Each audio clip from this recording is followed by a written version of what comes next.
ब्रह्ममूर्ति प्रणवतंधर सर्व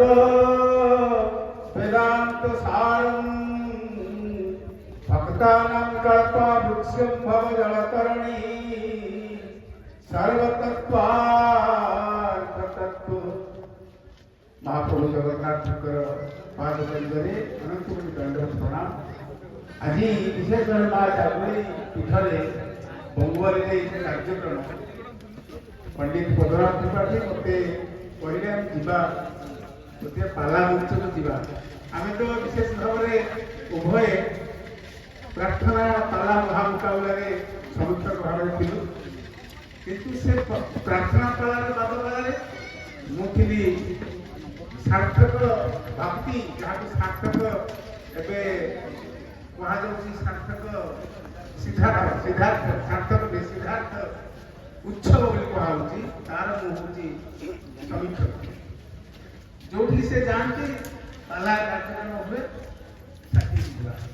ये कार्यक्रम वास्तव में मुझे घरे था कि लेखा नहीं कथा सब शोई पड़े 9:30 शोक पड़ा मुझे पंडित उत्साह ही कहती जे वास्तव में आज मोर अन्य विशेष भाव में बड़दलाई महोदय पाला करते आज पाला करते संपर्क में आज जहाँ अनुभव कर कथा मुझे शुणिपारे विजय पाला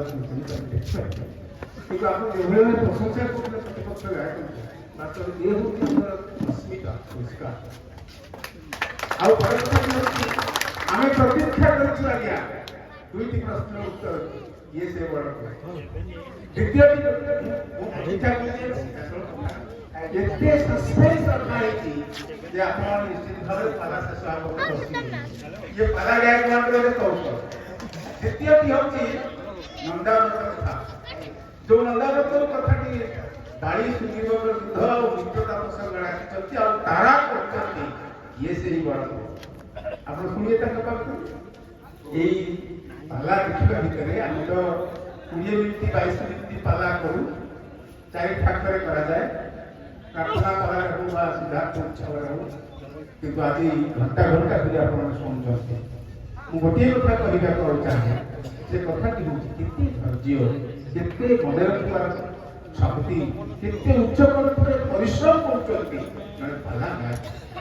जड़े पाला गायक भगवान को स्मरण करके आमर समस्त पाठ बोले ला कहले लाड़ी आम को मनोरंजन करने सहित विद्या प्रदान कर कला संस्कृति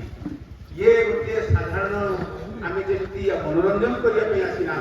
आम पाला कीर्तन शुणु आ विशेष भाव मृदंग गायक थे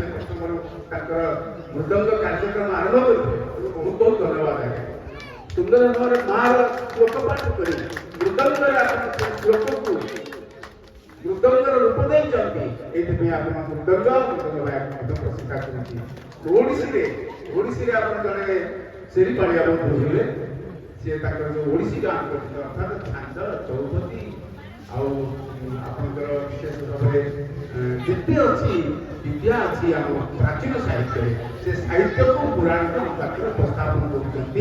ये गोटे मनोरंजन कला नुहे ये हूँ शास्त्रीय प्राचीन लोक जय जगन्नाथ धन्यवाद।